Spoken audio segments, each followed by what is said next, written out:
கார்த்திகேயன் ப்ரொடியூஷன்றதுனால பெருசாக ப்ரமோட் பண்ணி சூப்பர்னு சொல்ல வச்சுட்டாங்க தாய் கிழவியை. அதிக மேக்கப்பும் நடிப்பும் ரொம்ப நல்லா இருந்துச்சு. படத்தில் எல்லாருமே ரொம்ப நல்லா நடிச்சிருந்தாங்க. ஆனால் கதைன்னு பார்த்தா ஷார்ட் ஃபிலிம் ஸ்டோரி தான். அதை இழுத்து 2.5 மணி நேரம் ஓட்டியிருக்காங்க. நல்லதான் 4 சீன் வச்சுட்டு ஒரு மெசேஜ் சொன்னால் படம் சூப்பர்னு நம்புவாங்கன்னு நம்ப வச்சிருக்காங்க. அந்த 4 சீன் உருப்படியாக இருந்துச்சா இல்லையான்னு பார்ப்போம். முதல் சீன், பெற்றவங்க யாரும் காசு இல்லைன்னு பிள்ளைங்களை விடுறதில்லை. ஆனால் இந்த பிள்ளைங்க ஹாஸ்பிட்டலில் காசு இல்லைன்னு விட்டுடுறாங்கன்னு ஒரு எமோஷனல் சீன்.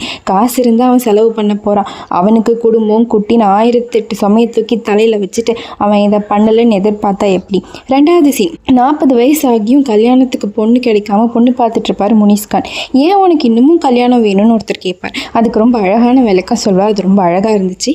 3வது சீன் பார்த்தீங்கன்னா, ராதிகா 300 பவுன் சேர்த்து வச்சுட்டு குடும்பத்தில் இருக்க பொண்ணுங்கள்லாம் கூப்பிட்டு பெண் சுதந்திரம்னா என்ன இன்னும் ரொம்ப எளிமையாக அழகாக சொல்லுவாங்க. அது ரொம்ப நல்லா இருந்துச்சு.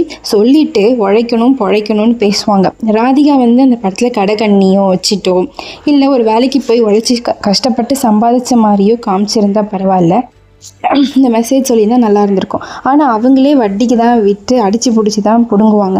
அதுக்கு எதுக்கு இந்த உழைக்கணும்னு சீன் வச்சாங்கன்னு எனக்கு புரியலை.